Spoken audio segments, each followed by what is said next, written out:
warahmatullahi wabarakatuh.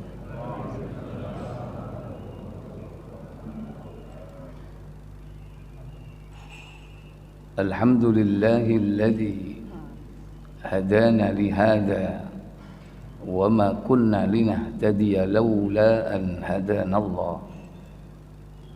Wassalatu wassalamu ala Rasulillah wa ala alihi wa ashabihi wa mawala. La hawla wa la quwwata illa billah. Amma ba'd. Berbahagia pagi ini kita berjumpa kembali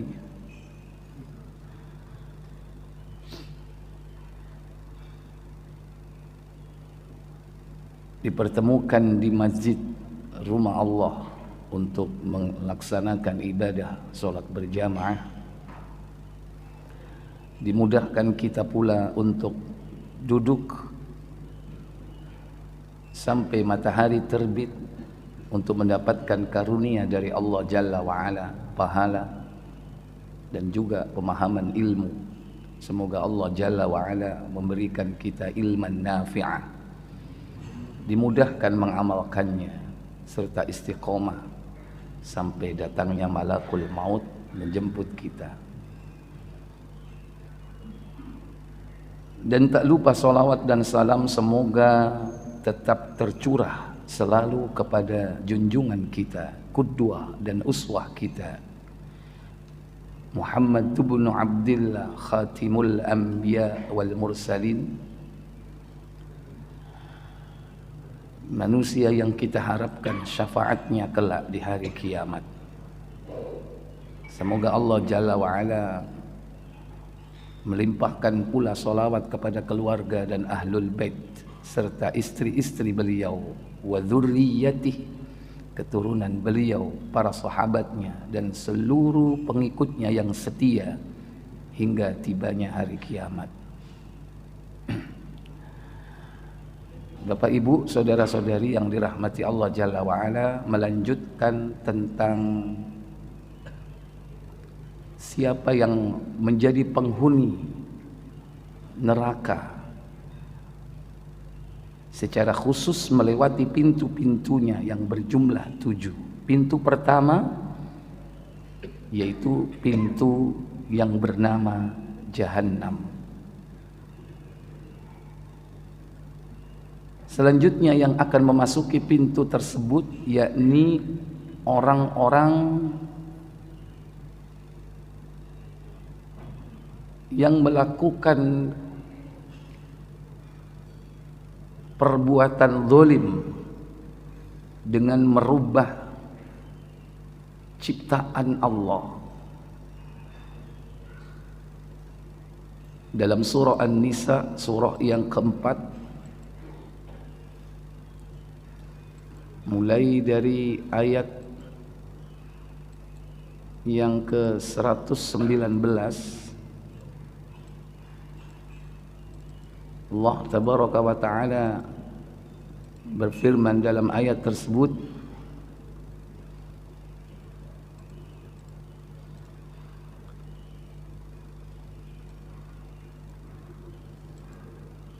A'udzu billahi as-sami'il 'alim minasy syaithanir rajim min hamzihi wa nafthihi wa nafthihi wa la udillannahum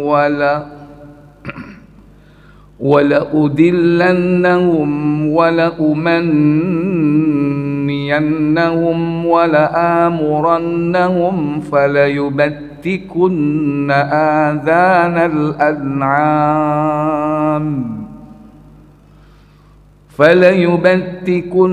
آذَانَ الْأَنْعَامِ وَلَآمُرَنَّهُمْ فَلَيُغَيِّرُنَّ خَلْقَ اللَّهِ ومن يتخذ الشيطان وليا من دون الله فقد خسر خسرانا مبينا. Apa kata Allah Jalla wa'ala? Dan pasti akan kusesatkan mereka dan akan kubangkitkan angan-angan kosong pada mereka dan akan kusuruh mereka memotong telinga-telinga binatang ternak. Lalu mereka benar-benar memotongnya, dan akan aku suruh mereka mengubah ciptaan Allah. Wala yughayyirunna khalqallah, dan bahkan aku suruh mereka merubah ciptaan Allah. Ini sudah atau belum? Sudah merubah ciptaan Allah?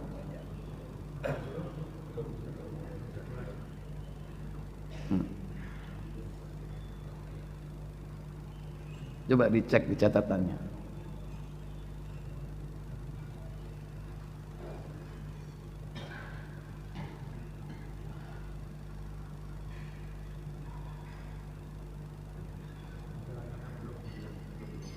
Belum? Ya. Ini salah satu calon penghuni Jahannam, yaitu merubah ciptaan Allah. Allah sudah memberikan karunia kepada manusia tubuh yang indah, sempurna, fi ahsani takwim. Seandainya cacat, tidak ada yang salah dengan ciptaan Allah. Pasti Allah akan melengkapi dengan satu kelebihan yang lain. Orang kalau ada cacat, dia pasti punya kelebihan yang tidak dimiliki oleh orang lain. Sekecil apapun karunia Allah itu di mata manusia, nilainya mungkin dianggap rendah, tapi itu terbaik bagi dirinya. Ada hikmah di balik itu. Dikei irung pesek, mungkin menurut kita, aku kok gak kaya wong Arab yo, irunge bangir, irungku kok pesek. Mungkin itu terbaik buat kita. Kau nek dikei irung mancung, kon kok petenteng kentekno wong wedok. Jadi apa yang diciptakan Allah untuk kita spesifik, itu yang terbaik. Tapi sekarang kadang banyak orang nggak terima. Pesek kepingin akhirnya bedah plastik, diimplan silikon, dan itu treatmentnya rutin. Kalau nggak punya fulus, bisa menceng. Ya. Kenapa? Karena tidak rutin treatmentnya. Duit udah nggak ada, asal pasang aja, tapi nggak di follow up. Karepe mancung akhirnya bendol koyok semprong, semar. Tapi ya bener juga, irungnya semar itu bendol. Ya. Itu baru hidung, belum lagi yang lain. Sing cilik kepingin gede, opo nih? Ya kan? Perempuan juga begitu, laki-laki juga begitu. Sing ngendek kepingin merubah ciptaan Allah akhirnya. Mulai dari yang dengan teknis medis, atau mungkin dengan cara-cara meminta bantuan syaitan, pergi ke dukun. Biasanya dukunnya laki atau perempuan? Emak apa bapak? Makrun. Jadi merubah ciptaan Allah yang kendor supaya jadi kencang. Mulai dari yang operasi bedah estetika dengan ditarik benang, ya, kencang. 71 seperti 17 ya, kencang karena ditarik benang semuanya di sini. Sampai dengan cara-cara bantuan syaitan yang terkenal sejak dulu, namanya susu. Itu bagian dari merubah ciptaan Allah. tidak bersyukur kepada Allah Jalla wa'ala. Wis trimon kulit ireng gak apa-apa, ojo kepingin putih mari ngono mau dicet. Ada yang mungkin barangkali sekedar tato, tapi ada yang sampai menanam atau disuntik dengan pigmen, padahal negro jadi putih. Ada nggak yang seperti itu? Oh, udah diterima aja kulit hitam itu karunia Allah.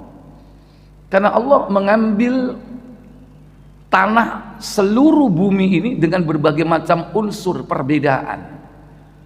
Sehingga kenapa warna kulit manusia itu berbeda-beda? Karena Allah mengambil bahan tanahnya itu berbeda-beda di seluruh bumi ini. Karena tanah ini macam-macam, ragam dan jenisnya. Dan pertama kali Allah menciptakan Adam itu dari seluruh unsur bumi itu. Makanya keturunannya ada yang berwarna-warni. Ono sing ireng, ono sing putih, ono sing kuning, ono sing sawu kematengen, akhirnya tadi apa?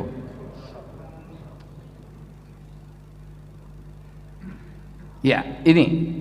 Dan akan aku suruh mereka mengubah ciptaan Allah. Siapa yang menyuruh? Syaitan. Iku janggutmu iku dawokno, cek wong lanang iku tertarik bak lebah bergantung. Kadang ada kitab-kitab ya untuk bagaimana orang itu ideal itu.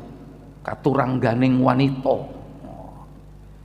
bangkeane nawon kemit, untune miji timun, alise nanggal sepisan. Karena terpengaruh dengan kitab primbon itu. Batuke nonong gak ono iku. Ya. Baik. Pada ayat berikutnya, yaitu surah An-Nisa, surah yang sama pada ayat 120, Allah Jalla Jalaluh berfirman pada ayat berikutnya, ya'iduhum wa yumannihim wa ma ya'iduhumus syaitanu illa ghurura. Apa kata Allah? Setan itu memberikan janji-janji kepada mereka dan membangkitkan angan-angan kosong pada mereka. Padahal setan itu hanya menjanjikan tipuan belaka kepada mereka. Iya. Kalau udah cantik, udah ganteng, oh nanti kamu pasti lulus audisi. Mau jadi apa? Penyanyi, mau jadi apa? Pemain sinetron, menjadi artis, menjadi aktor. Angan-angan kosong yang ditimbul. Kalau kau nanti cantik, kalau kau ganteng, jadi model. Akhirnya kakean. Itu angan-angan kosong yang ditimbulkan oleh syaitan, sehingga dia rubah ciptaan Allah. Bahkan sekarang Bapak Ibu, banyak orang yang bosan punya wajah manusia. Bosan Pak. Pengennya wajah apa? Pengennya wajah binatang atau karakter idola yang mereka selalu tiap hari tonton filmnya. Antum kalau buka YouTube ya, itu nanti banyak orang yang sudah merubah wajahnya, dioperasi, itu seperti ular, dia pasang sisik. Ada yang seperti harimau, seperti kucing, dia implan apa? Bukan hanya taring, apa? Kumis, diimplan itu. Jadi seperti itu karena bosan, karena dia terobsesi dengan apa? Dengan karakter idola mereka. Hati-hati anaknya, ya. Bisa jadi nanti.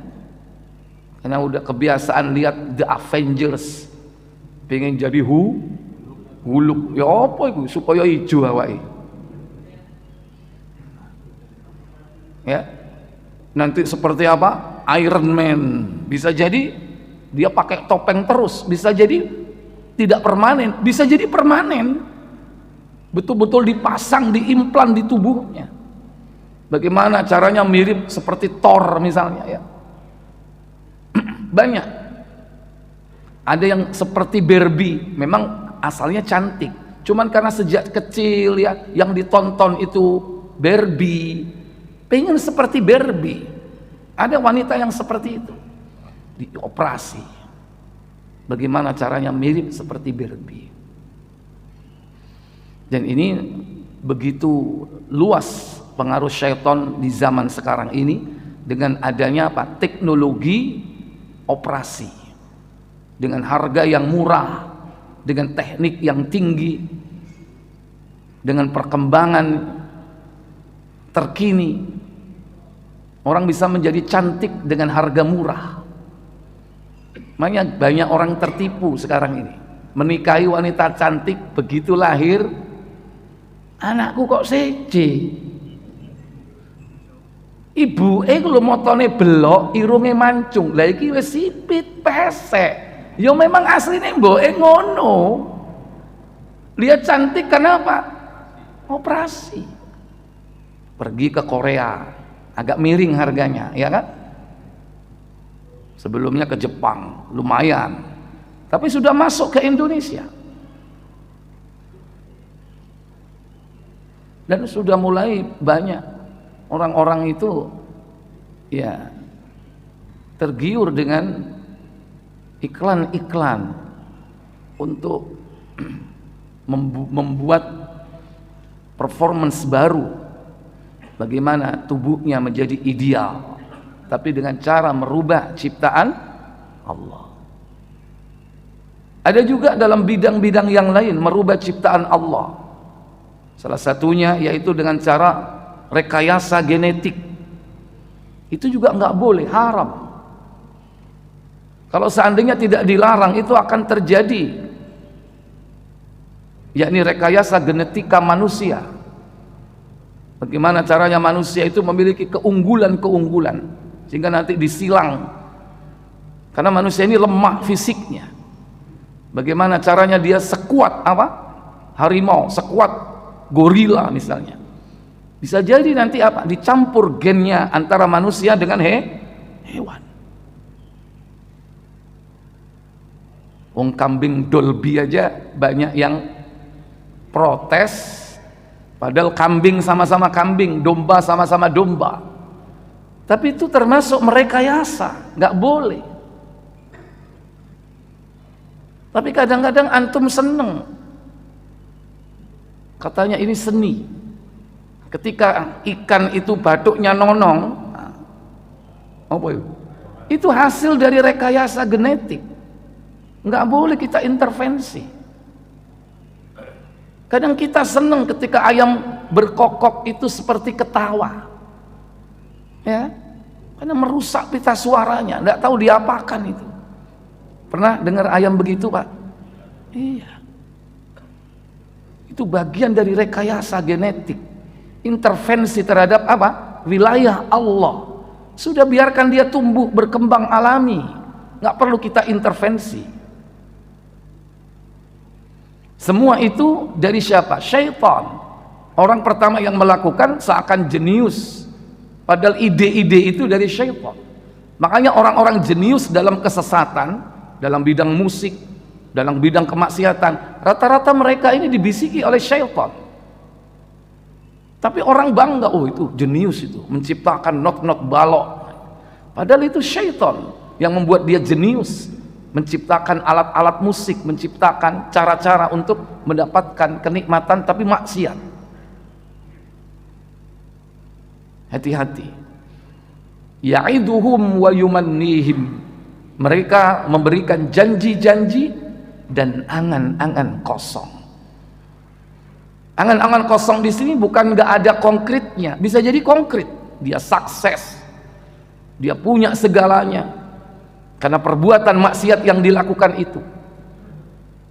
Dia mendapatkan keuntungan duniawiyah. Tapi semua itu hakikatnya semu, akan hancur semua itu dan akan diminta tanggung jawab. Karena harta ditanya dari mana kemana harta itu. Biasanya kalau dari maksiat larinya kepada maksiat. Itu berarti angan-angan kosong. Kenapa? Karena harta yang sebenarnya itu adalah harta yang kita infakkan di jalan Allah. Itulah yang nanti kekal dan abadi.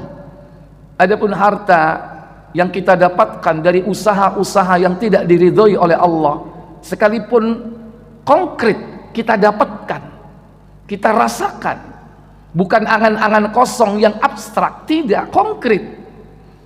Tapi semua itu nanti akan diketahui bahwa hartanya tidak membawa kemanfaatan dalam kehidupan akhirat.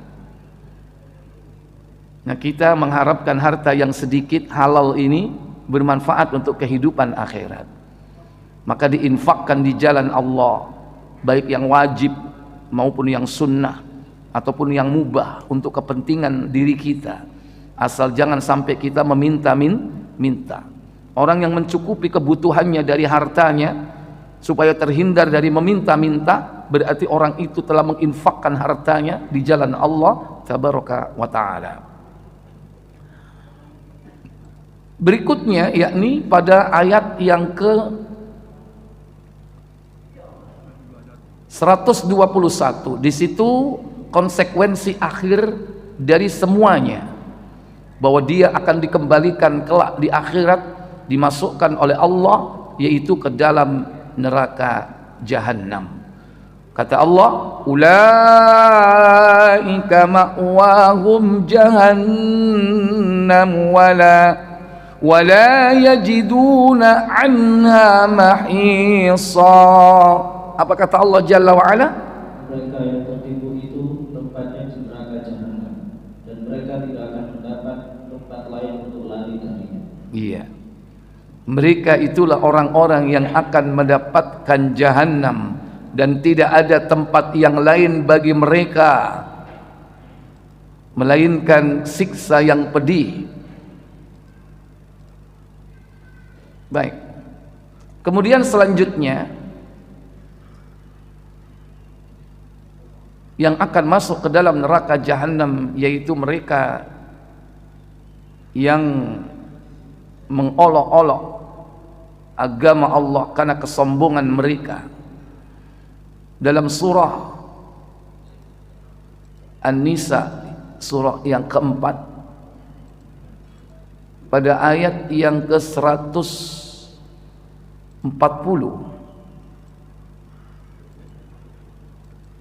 Allah tabaraka wa ta'ala berfirman dalam ayat tersebut,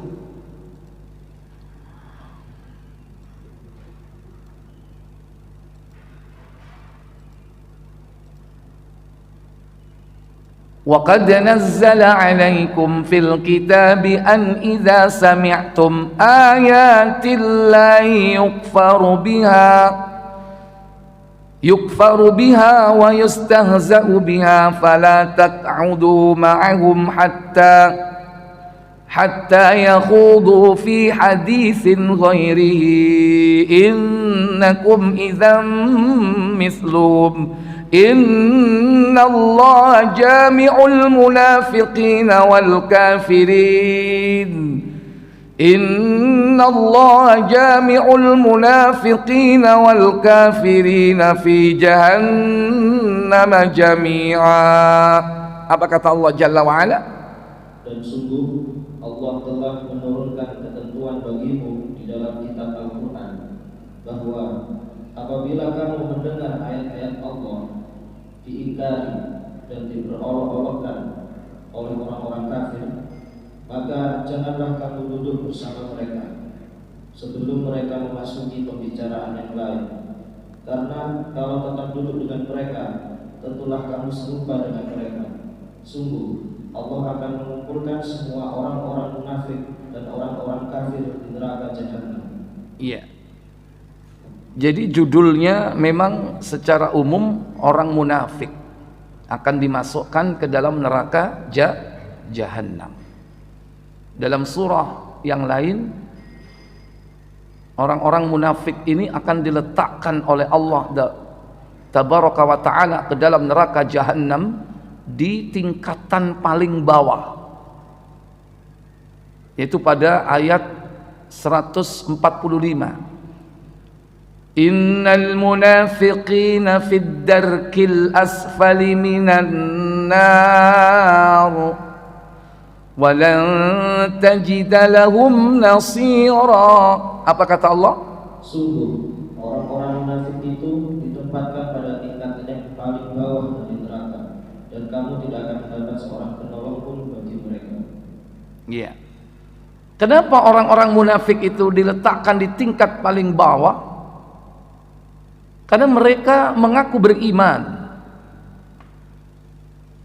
tapi hakikatnya dia adalah orang kafir.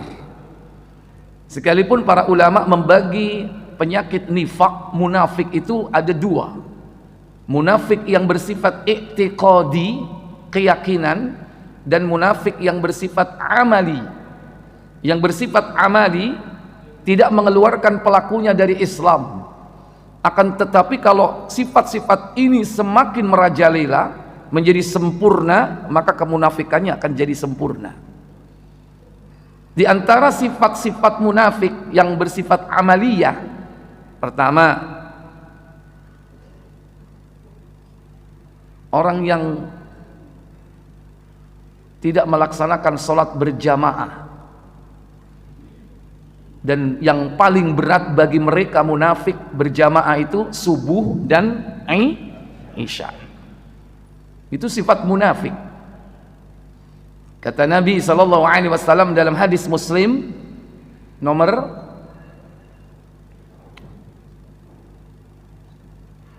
610,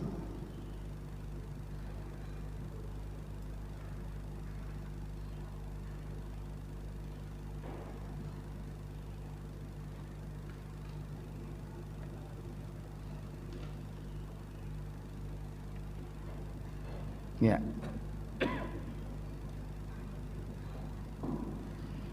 Dari Abu Hurairah radhiyallahu anhu, katanya Rasulullah sallallahu alaihi wasallam bersabda. Apa sabda beliau? Salat yang paling berat bagi orang-orang munafik ialah salat isya dan salat subuh. Salat yang paling berat bagi orang munafik yaitu salat apa? Isya dan salat subuh. Maka bersyukur kita dimudahkan oleh Allah setiap subuh bisa berjamaah. Semoga itu tanda bahwa kita dijadikan sebagai seorang mukmin yang dihindarkan dari sifat munafik. Tapi ojo minggu tok. Rame ini nek minggu. Ya. Tiap hari. Baik, lanjut. Kalaulah mereka tahu pahala keduanya, niscaya mereka akan mendatanginya sekalipun dengan merangkak. Seandainya orang tahu, munafik itu tahu pahalanya sholat subuh dan isya, dia akan datang sekalipun dengan merangkak. Berarti pahalanya gede nggak itu? Seandainya ditunjukkan, dibela nih berangkang. Sekarang aja dicoba diumumkan al-ihsan setiap hari, setiap subuh yang sholat berjamaah di masjid mendapatkan voucher. Berlomba-lomba nggak? Vouchernya dikumpulkan, nanti ditukar dengan door prize. Door prize paling besar, grand door prize apa? Mobil Kijang. Rame nggak? Kira-kira? Rame? Wah, penuh ini. Dukur rame. Karena ada hadiah utama, belum yang kecil-kecil. Padahal itu hadiah kecil di hadapan manusia, di hadapan Allah apalagi. Ini pahalanya surga. Sesuatu yang belum pernah kita dengar dengan telinga, belum pernah kita lihat dengan mata. Wala khatara ala qalbi bashar, belum pernah terbersit dalam hati. Tentu luar biasa. Fala ta'lamu nafsun ma ukhfiya lahum. Masing-masing kalian tidak tahu tentang pahala yang Allah sembunyikan di antara kenikmatan surga. Tapi kalau itu diwujudkan secara konkret, apa bentuknya, pasti orang akan berebut. Nah, ini kaitannya dengan apa? Iman. Walaupun orang mukmin itu tidak melihat pahalanya secara konkret, nek kijang lah konkret kan, kelihatan apanya, bendanya, apa dipajang nang ngarep, wah dikai panggung, hadiah utama yang mengumpulkan poin sholat berjamaah, wah, padahal kecil di hadapan Allah itu, tapi orang berlomba-lomba. Bagaimana kalau Allah sebutkan dalam, Nabi sebutkan dalam hadis tersebut, diwujudkan konkret sampai orang merangkak mendatangi sholat itu berarti pahala yang luar biasa. Semua terpulang kembali kepada keimanan, karena orang mukmin itu begitu yakin kepada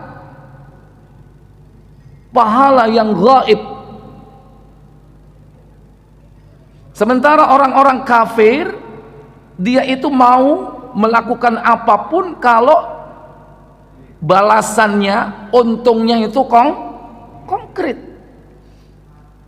Kalau nggak ada, dia nggak beriman, berarti nggak percaya kepada yang apa? Yang gaib. Makanya sejak di awal Al-Quran itu sudah ditegaskan, alladzina yu'minuna bil ghaibi. Nomor satu itu percaya kepada yang gaib. Dan yang gaib bukan hanya Allah, tapi juga pahala yang Allah berikan itu gaib. Kita tidak tampak hari ini, tapi betul-betul nanti akan diwujudkan oleh Allah di akhirat. Enak mana pahala itu, Pak? Abstrak apa konkret? Kita dapat pahala tiap hari sholat, itu enak dapat pahala konkret apa abstrak? Hah? Konkret itu ada bendanya, ada wujudnya, mula-mula telebok. Enak mana? Yo, berarti saya kepingin sing ketok, iya. Sekarang saya mau tanya, kalau pahala itu konkret, ada wujudnya, ada bendanya, ya, materi bentuknya, maaf, kita nganterkan jenazah, berapa pahalanya?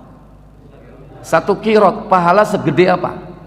Gunung Uhud. Terus mau tekek nang di? Iya kan? Diberi pahala segede Gunung Uhud, mau taruh di mana? Omahmu sempit ya. Gunung Uhud 7 kilo, diblekno nang omahmu entek, sakno tonggoi. Kalau kita diberi pahala konkret, kita yang bingung, Pak, nyari gudang penyimpanannya. Makanya pahala itu dijadikan abstrak. Dan itulah ujian keimanan, bahwa apa? Kita wajib percaya kepada yang gaib. Nah, pahala yang kita dapatkan ini gaib semua, nggak kelihatan. Yang berbicara adalah iman, tapi nanti di akhirat akan diwujudkan secara konkret. Lu pahalaku kok sakmene kaya nih? Karena Allah wujudkan secara konkret nanti. Ada yang berupa awan menaunginya ketika di padang mahsyar.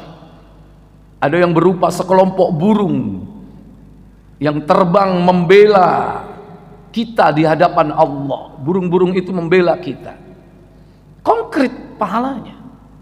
Jangankan di akhirat, di alam barzah saja, dalam riwayat diwujudkan amal kita itu menjadi orang yang rupawan datang menemani kita dalam kubur. Itu konkret. Baru di alam kubur itu. Makanya disinilah letaknya keimanan seseorang, terutama keimanan kepada yang gaib. Nah, orang-orang munafik, keimanan mereka kepada Allah, kepada hari akhirat, kepada perkara yang gaib masih dipertanyakan. Sekalipun dia tampakkan keimanan, tapi ibtanul kufri, dia sembunyikan kekufuran. Yang kedua, kenapa orang munafik diletakkan di neraka paling bawah? Karena sebetulnya mereka lah yang merusak agama ini dari dalam.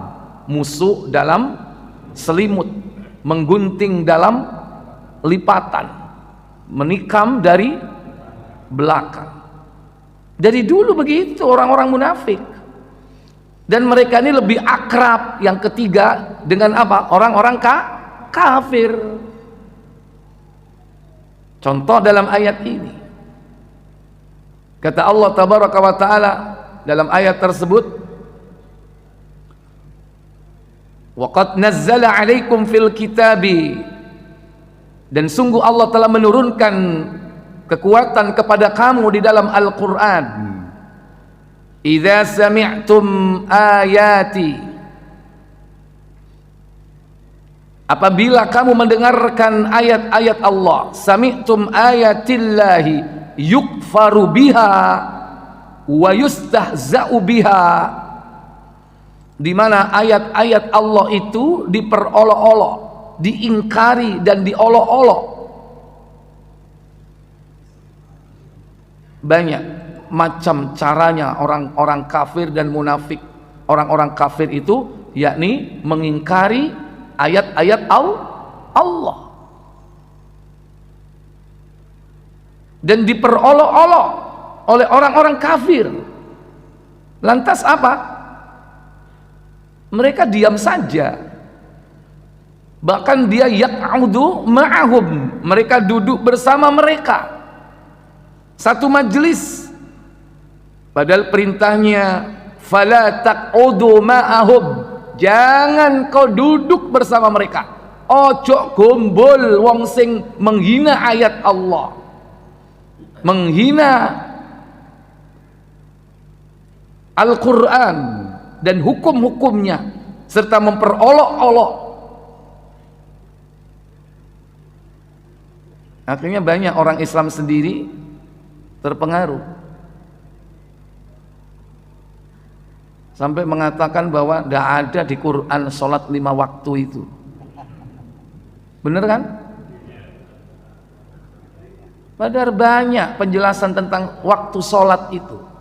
Salah satunya yaitu dalam surah Al-Isra 17 pada ayat yang ke-78. Aqimis salata lidhuluki syamsi ila ghasakil laili wa qur'anal fajr inna qur'anal fajri kana mashhuda. Al-Isra 17 kalau nggak salah ayat, bener ya, 78 ya. Silakan dibaca. Laksanakanlah sholat sejak matahari bergelincir sampai gelapnya malam, dan laksanakanlah pula sholat subuh. Sungguh sholat subuh itu disaksikan oleh malaikat.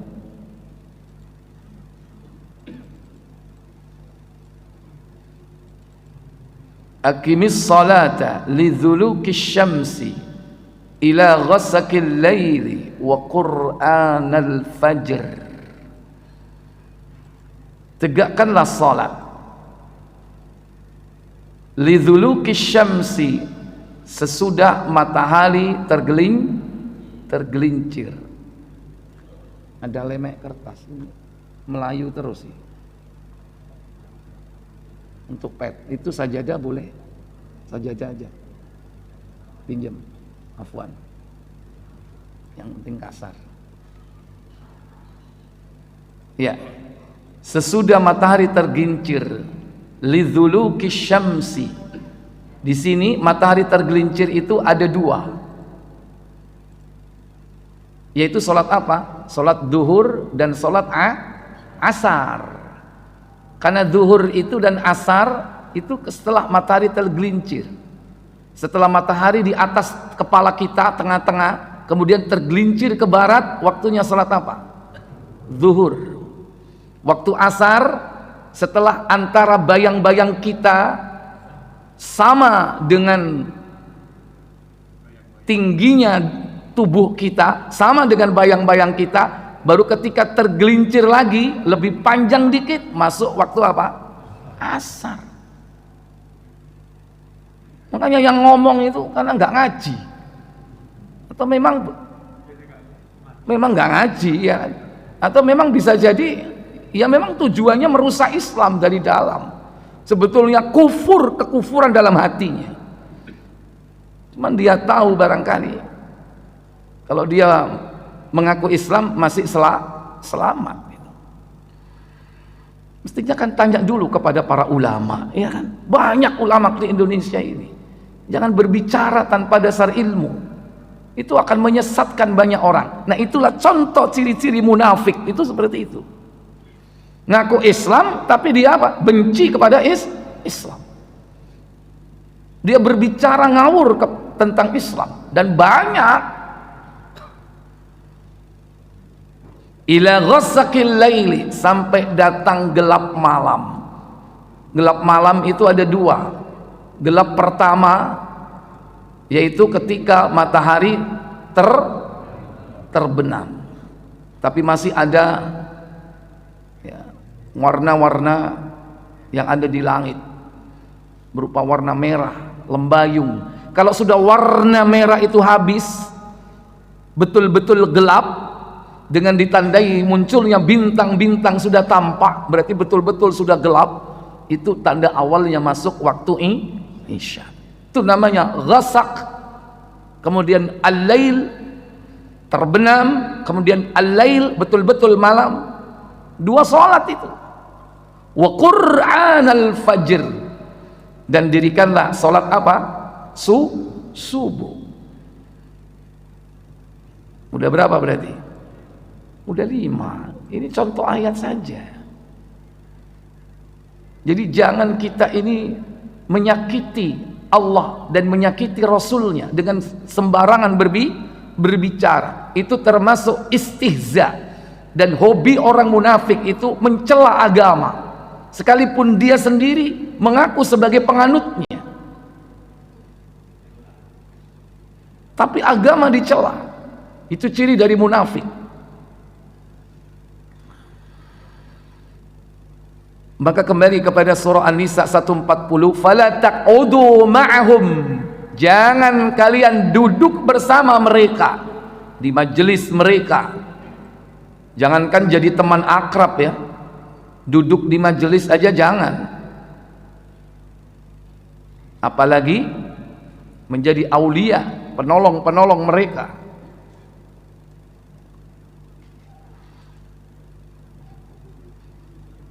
Hatta hingga mereka memasuki pembicaraan yang lain. Karena sesungguhnya kalau kamu berbuat demikian, innakum idzam mithluhum, sesungguhnya kalian akan termasuk golongan mereka. Wal iyadu billah. Jangan sampai kita dimasukkan dengan golongan orang-orang kafir hanya karena kita kumpul sama orang kafir dan membiarkan agama kita diolok-olok. Kita duduk sama teman-teman yang non muslim, ya kafir lah. Tahu-tahu ada wanita berjilbab lewat hitam-hitam, koyok ninja yo. Saya tanya, itu menghina apa enggak itu? Sampean dengar seperti itu, diingatkan atau diem aja? Hah? Nek sampean menang, podo sampean BDI. Ya.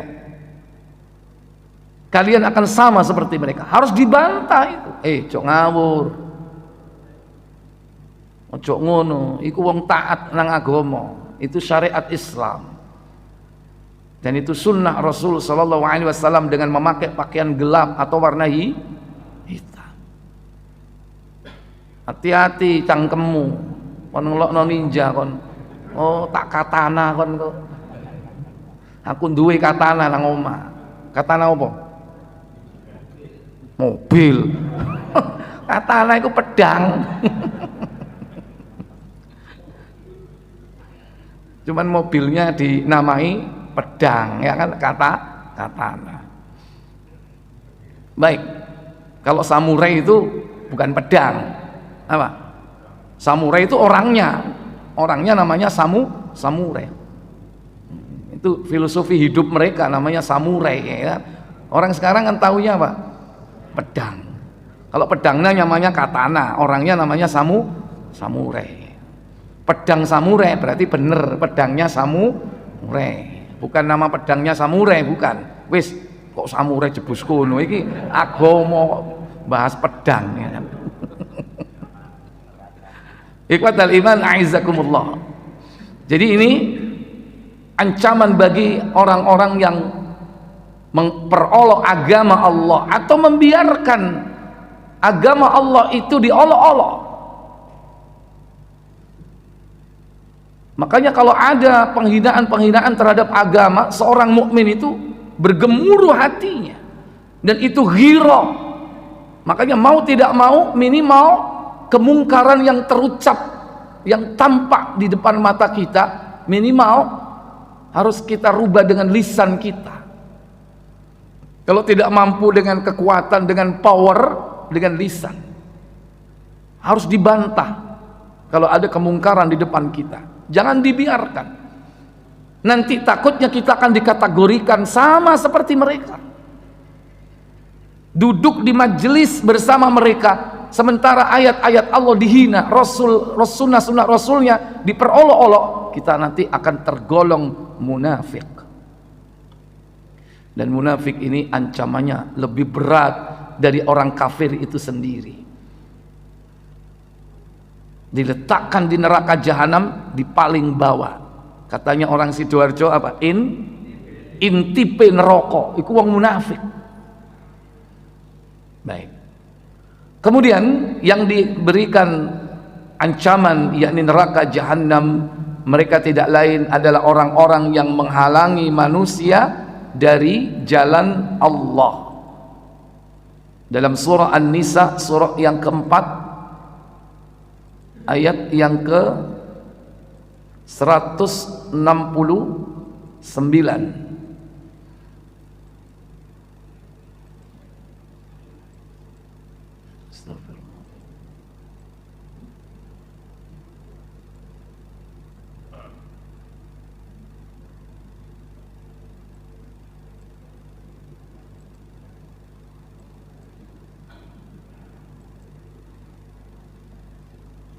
Maksudnya gerak-gerak sendiri ini kenapa ya?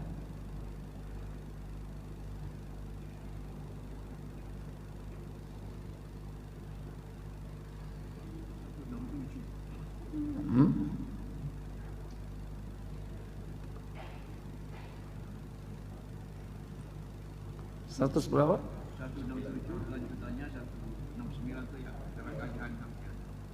67-nya yang menghalang-halangi manusia.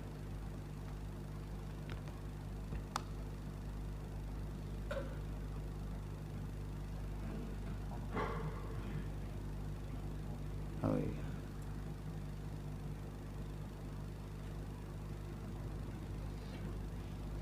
Boleh mulai dari 167 aja ya supaya lengkap ya. 167, 168 sampai 169. Baik.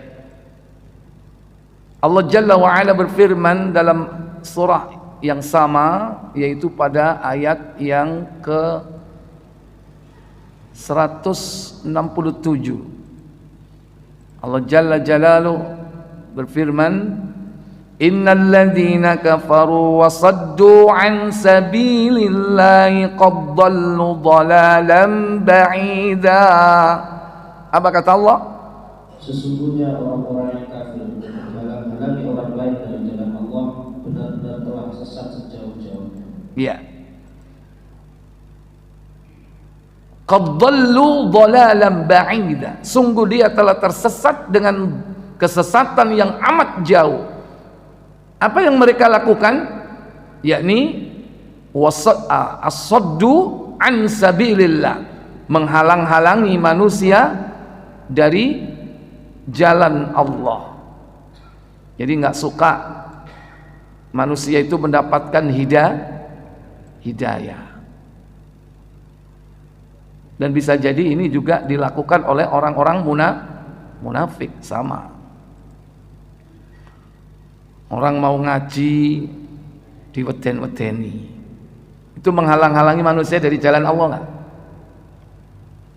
Ojo taklim nang kono, iku kelompok garis keras.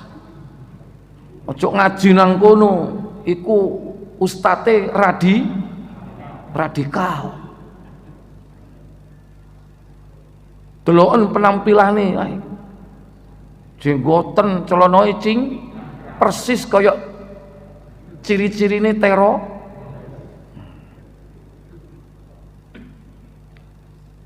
Mulai dari ucapan sampai stigma-stigma negatif berupa skenario yang mereka ciptakan untuk menghancurkan citra Islam, sehingga akan timbul Islamophobia. Apa Islamophobia itu? Ketakutan terhadap Islam. Orang yang mestinya mau masuk Islam gak jadi.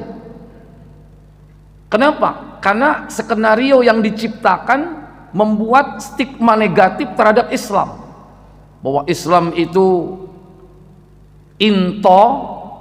intoleran, sementara didengungkan bahwa kita ini harus toleran, harus memiliki kasih sayang dan sebagainya. Jangan bicara intoleran dan kasih sayang kepada orang Islam. Sejarah membuktikan orang Islam itu orang yang orang yang paling toleran dalam kehidupan.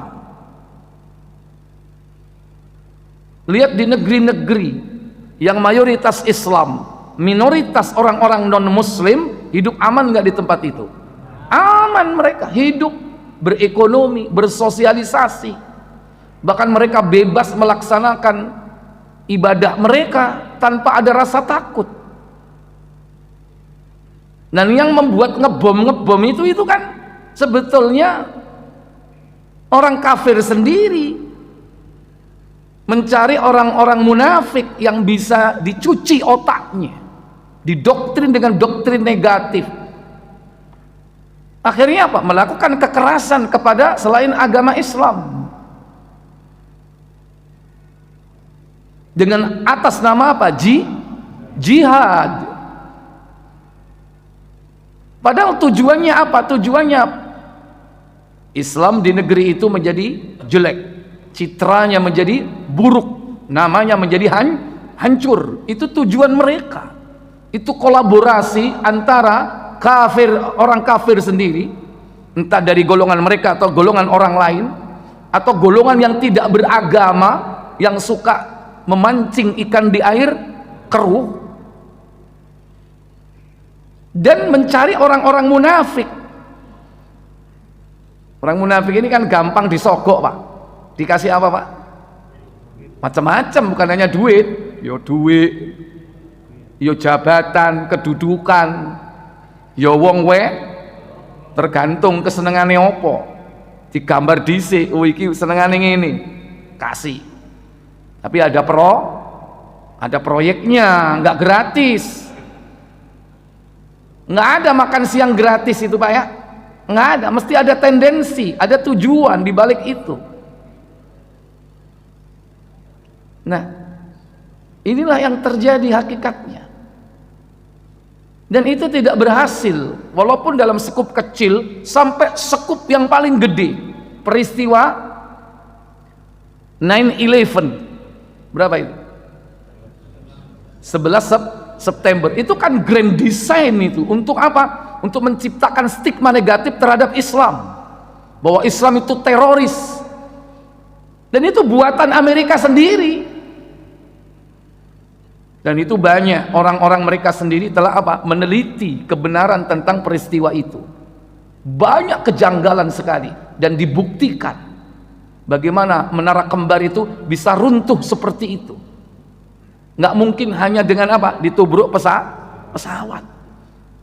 Mereka sendiri bukan orang Islam yang membongkar berita itu. Nggak berhasil. Mereka melakukan makar untuk menjelek-jelekan Islam. Setelah itu kasus di negeri kita, bom apa? Bom Bali, kan? Mereka membuat makar. Mereka mencari orang-orang yang bisa didoktrin, terutama yang imannya lemah, ilmu agamanya dangkal, apalagi dia mantan-mantan penjahat, mantan-mantan preman, didoktrin kalau kau pengen menebus dosa, ini jalan hidupmu. Jadi pengantin. Apa? Bom bunuh diri. Karena ilmu agamanya dangkal, belajar Islamnya masih baru, tidak mengerti hakikat al-Islam, agama yang menjunjung kesejahteraan, keamanan, keselamatan sebagaimana namanya. Dan jihad itu tidak sembarangan, ada rukun-rukun dan syaratnya. Di mana kau berjihad? Berarti sebetulnya Bapak, Ibu, Saudara sekalian, mereka itu yang bom-bom bunuh diri atau yang mereka terkena kasus terorisme, sebetulnya mereka itu pelaku atau korban? Korban mereka itu, kasihan kita. Mereka itu korban cuci otak, korban indoktrinasi yang salah. Memang kita akui agama itu sebagian adalah doktrin. Tapi kalau doktrin dari Allah, al-haqqu mir rabbik, kebenaran datang dari Allah. Kalau doktrin Al-Quran benar. Tapi kadang apa? Memakai ayat-ayat Al-Quran untuk doktrin-doktrin yang menyimpang seperti tadi itu. Itu hasil dari cuci otak. Dan dia itu korban, kasihan. Nah, tujuan utamanya adalah merusak citra, nama baik Islam, menciptakan stigma negatif terhadap Islam, sehingga orang yang mau masuk Islam gak jadi. Itulah contoh yasudduna an sabilillah, menghalang-halangi manusia dari jalan Allah. Termasuk juga aliran liberal, Islam liberal, yang mengatakan bahwa semua agama adalah sama. Itu lebih berbahaya dari orang kafir sendiri, Pak. Islam liberal itu. Kenapa? Karena orang yang mau masuk Islam nggak jadi. Kenapa? Nggak usah masuk Islam, semua agama itu sama. Kasih itu, Pak. Iya kan? Semua agama itu sama, tujuannya sama, kita menuju ke surga. Semua agama mengajarkan kebaikan, gak ada yang mengajarkan kejelekan, ya kan? Kan gitu konsep liberal itu kan. Orang yang mau masuk Islam gak jadi, lebih jahat, lebih berbahaya itu. Nah, liberal ini nanti anak kandungnya banyak, Pak. Termasuk munculnya konsep Islam Nusantara, mengkotak-kotak Islam, padahal tidak berhak baginya untuk mengkotak-kotak Islam. Islam itu satu, agama tauhid, agama seluruh para nabi yang menyembah hanya kepada Allah Jalla wa'ala. Dan Islam diturunkan di muka bumi ini, dipergilirkan oleh Allah Jalla wa'ala masing-masing umat. Di antaranya yang lama diberi karunia Islam yaitu orang-orang Bani Israel. Karena Bani Israel mereka membangkang sehingga muncullah kelompok yang disebut Yahudi. Allah pergilirkan Islam itu, diberikan karunia kepada bangsa yang dianggap pada saat itu bangsa primitif, bangsa terbelakang, yaitu bangsa Arab. Memang secara teknologi terbelakang, dan masa vakum di mana adanya seorang utusan Allah sangat lama. Karena Ismail, mereka lah yang dialah yang menurunkan, yakni keturunan bangsa Arab yang ada di Mekah. Mulai zaman Ismail sampai zaman Nabi Muhammad, panjang enggak, Pak? Panjang banget itu. Nah, selama itulah sekian generasi Islam itu diberikan oleh Allah kepada siapa? Bani Israel. Di sana ada Yakub, ada Ayub, ada Yusuf, ada Musa, ada Harun, ada Dawud, ada Sulaiman, ada Zulkifli, ada Yunus, ada Ilyas, ada Ilyasa, ada Yahya, ada Zakaria, ada Yahya, sampai Nabi Isa. Rentang waktu yang panjang, lebih dari 1000 tahun. Karena mereka diangkat oleh Allah, diberi nikmat, tapi durhaka. Akhirnya mereka dihinakan, dan karunia Islam ini dipergilirkan, diberikan kepada bangsa Arab. Tapi orang-orang Yahudi, mereka nggak terima. Maka mereka dengki kepada Islam dan para pemeluknya sampai hari ini. Makanya mereka memusuhi Jibril. Katanya apa? Jibril salah alamat, nyai wahyu nang bangsa Arab. Mereka memusuhi Jibril dan Mikail.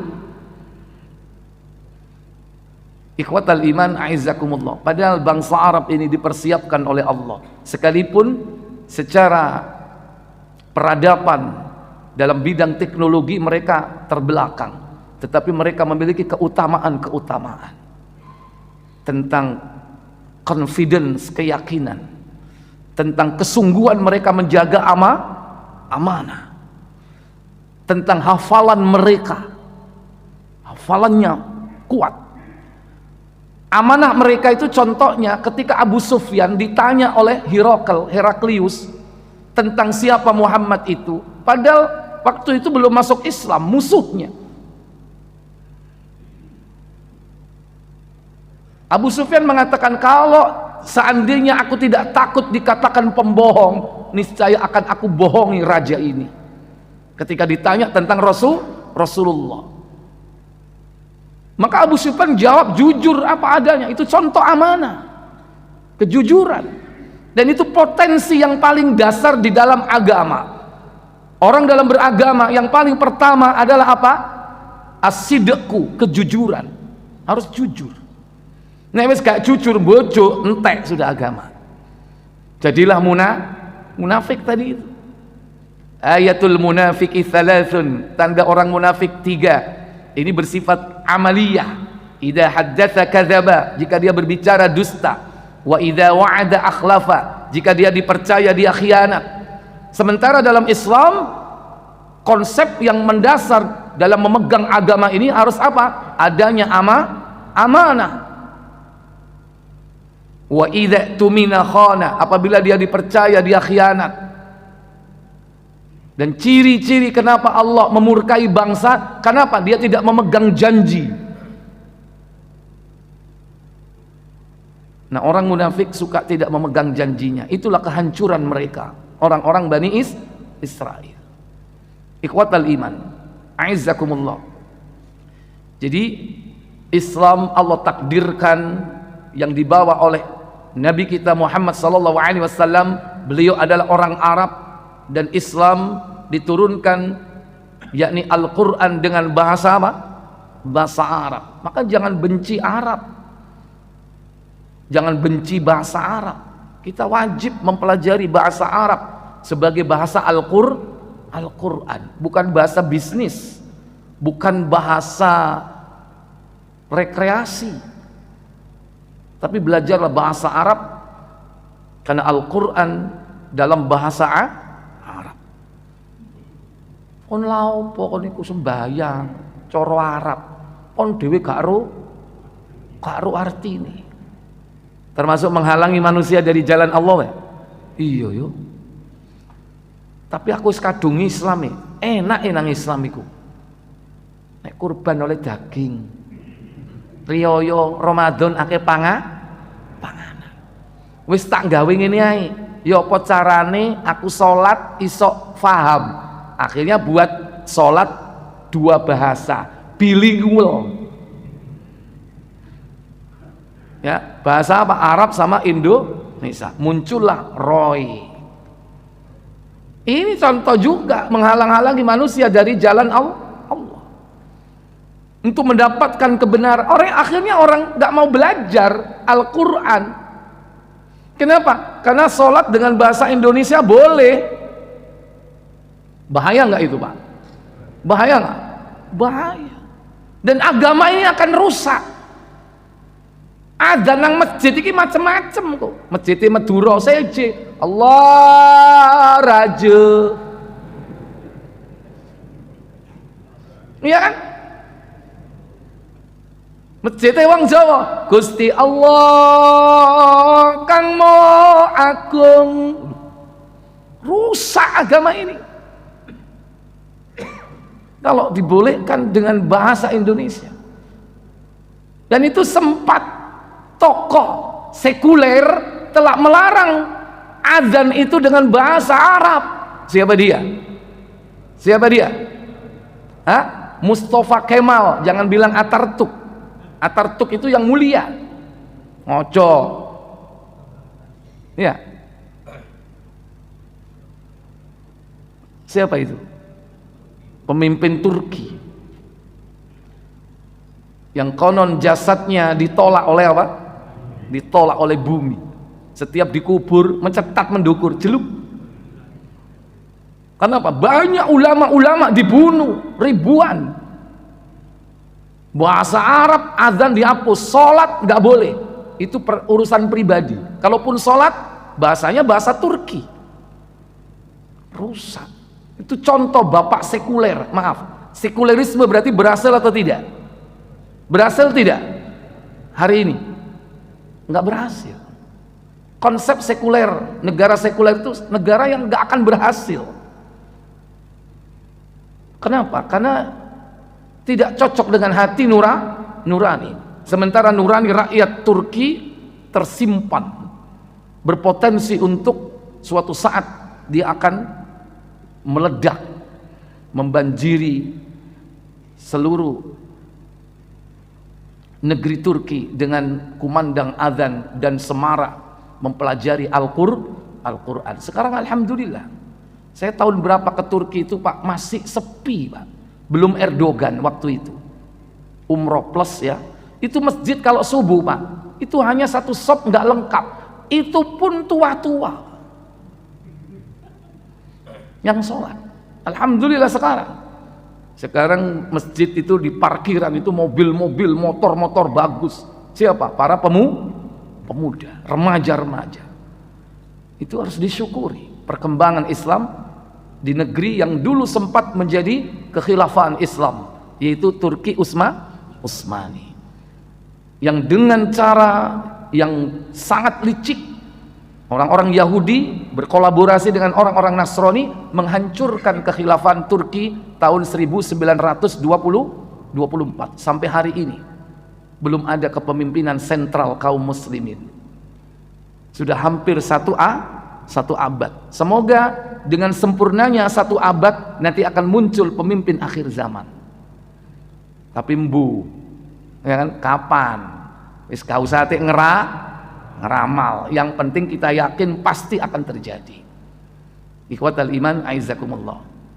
Kemudian saya tuntaskan selanjutnya ayat yang ke-168 sebagai konsekuensi orang-orang yang suka menghalangi manusia dari jalan Allah tabaraka wa taala, dia nanti akan diancam oleh Allah yaitu dengan neraka jahannam. Kata Allah Jalla wa ala, illa tariqat jahannam khalidina fiha abada wa kana dzalika 'ala Allah yasira. Apa kata Allah? Kecuali jalan ke neraka jahannam, mereka kekal di dalamnya selama-lamanya, dan hal itu sangat mudah bagi Allah. Loh, ini 168-nya belum ya? Ya, saya ulangi lagi. 168. Allah Jalla Jalaluh berfirman dalam ayat tersebut, innal ladzina kafaru wa zalamu lam yakunillahu liyaghfira lahum wa la liyahdiyahum tariqa. Apa kata Allah? Sesungguhnya orang-orang yang kafir dan melakukan kezaliman, Allah tidak akan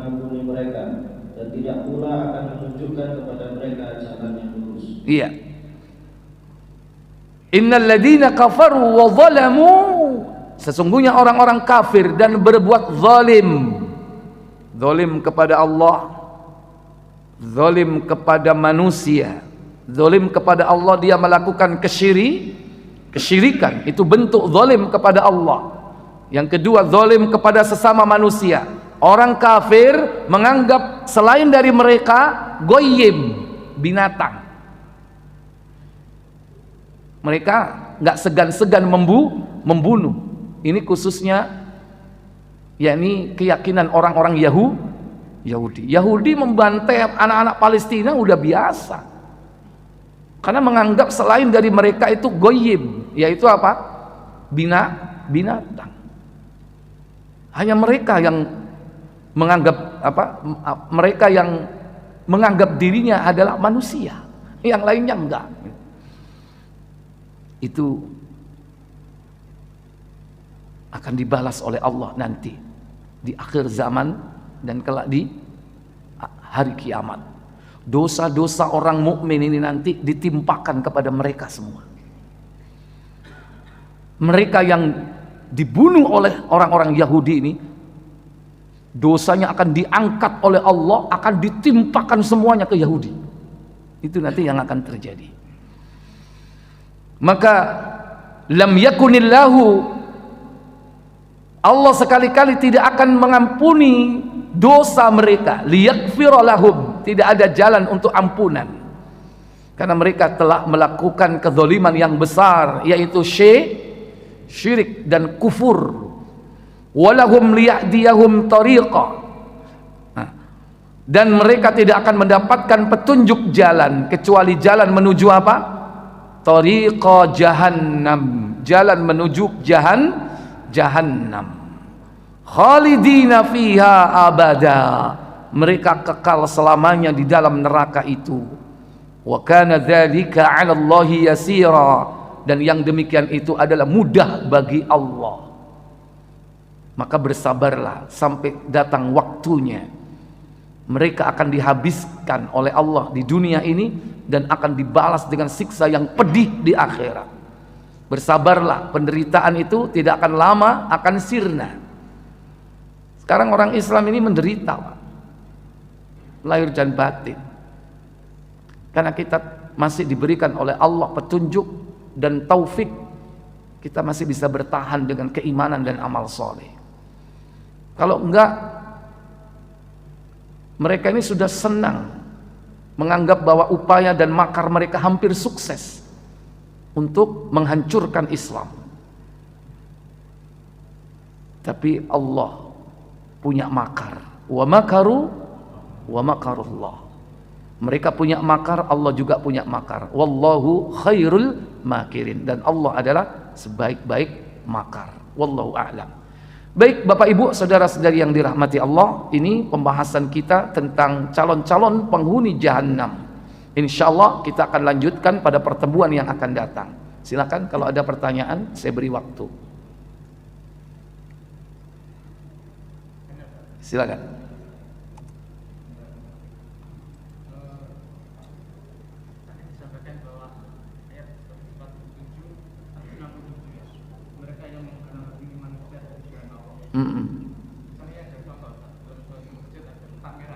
Ada ketakmiran, terus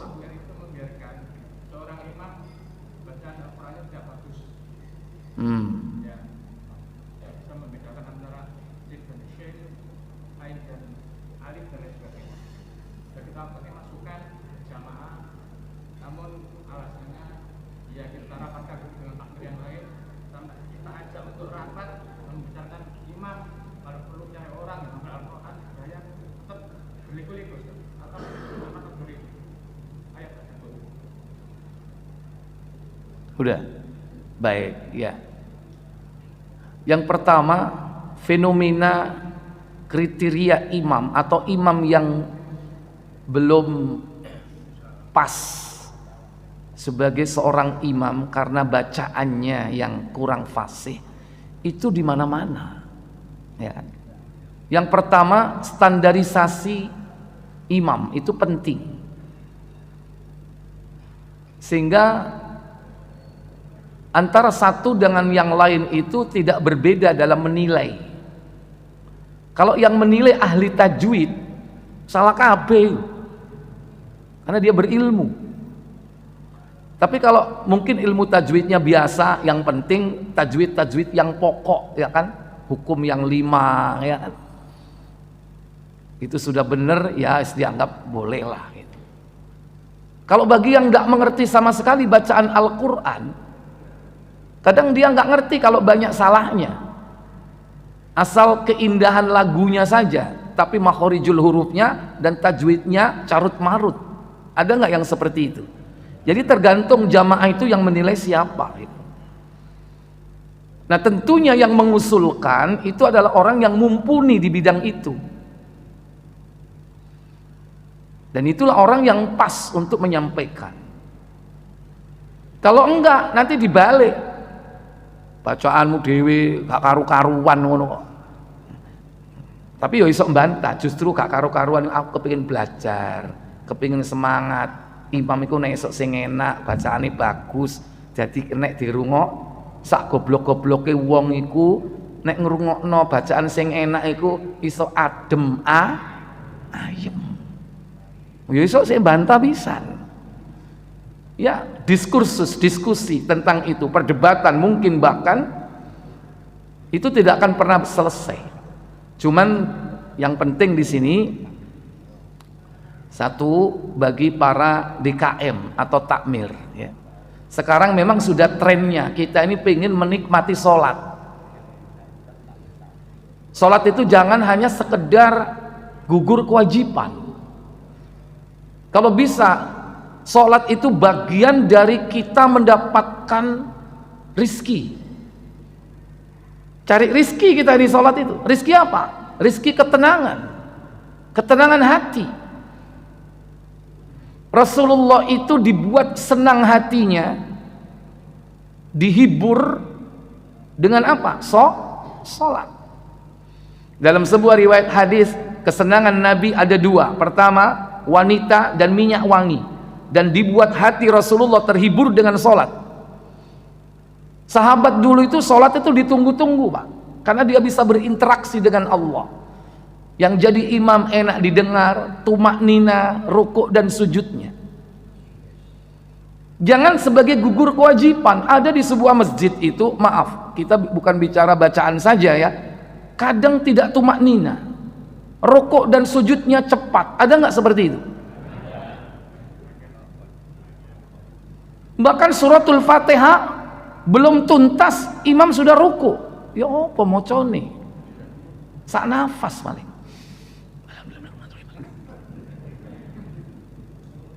Allah. Jadi sudah saatnya kita menjadikan sholat ini sebagai sarana untuk mendapatkan rizki. Rizki apa? Rizki batiniyah. Kalau rizki zohira, rizki jasmaniyah, gampang Pak.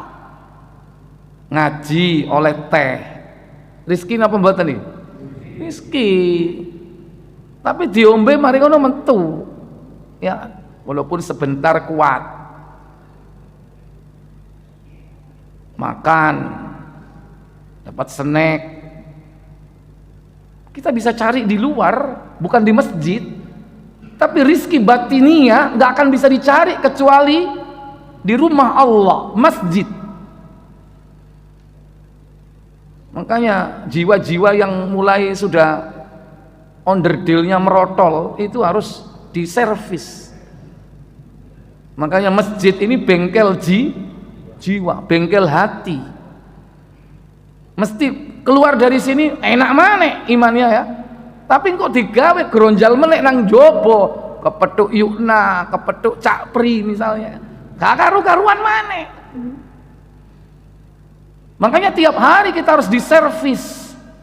Masuk ke masjid, diperbaiki jiwanya, hatinya. Dengan apa? Dengan ibadah, dengan zikir, dengan sholat yang paling utama. Orang dengan sholat hatinya tenang.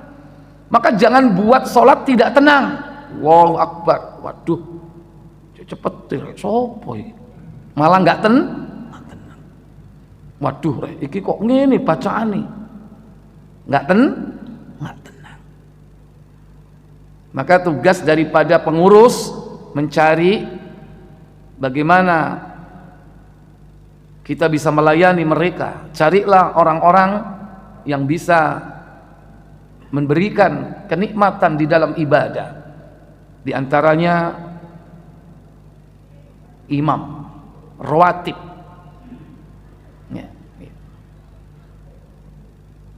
Dan imam rawatib itu dibayar kalau bisa. Karena dia apa? Karena dia kan tiap hari harus jaga gawang 5 waktu di situ. Mungkin dia juga enggak kerja, atau kerja mungkin antara waktu ya terbatas lah. Makanya harus dikasih sedikit atau banyak, harus ada kontribusi. Ya namanya bisyarah. Diberikan bisyarah. Bahkan kalau perlu bukan hanya imam, tapi juga muadzin. Kalau sini muadzin umum ya, siapapun boleh kan? Ada muadzin khusus di sini? Ada. Nah ya gitu yang benar, khusus. Kenapa? Gak gampang jadi muadzin. Bukan hanya suaranya harus bagus dan suaranya panjang, tapi apa? Komitmen menjaga waktu. Dia itu kiper, penjaga gawang. Jangan sampai telat. Kok zuhur 12:30. Apa? Keturun. Dia harus jaga gawang itu.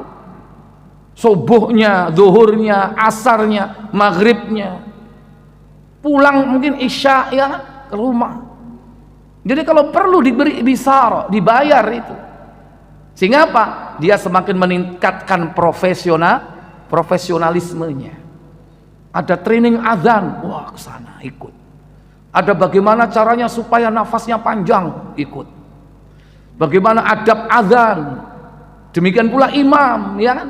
Supaya ditingkatkan profesionalismenya, ilmu tentang sholatnya. Karena imam itu nggak hanya sekedar baca Quran, sholat, berdiri, rukuk, sujud. Dia harus tahu ilmu. Kalau dia batal, ya dia pergi, apa adabnya? Ada. Kalau dia batal, dia keluar dari sop, pegang hidung. Ada adabnya. Meskipun nggak bau, etikanya pegang hidung. Keluar. Berarti dia batal. Dan yang di belakang imam itu badal. Jangan sembarangan di belakang imam kalau bukan badal. Ini enggak, ya kan? Mentang-mentang aktivis masjid itu tahu-tahu di belakang imam. Nggak boleh sembarangan. Yang di belakang imam badal itu harus punya ilmu yang hampir sama dengan imamnya, hafalannya, bacaannya. Kenapa? Kalau imam batal nanti maju, nggak usah diperintah. Lah kalau wong umum nang borene imam telu kanan kiri bukan badalnya, imamnya batal. Maju, konai.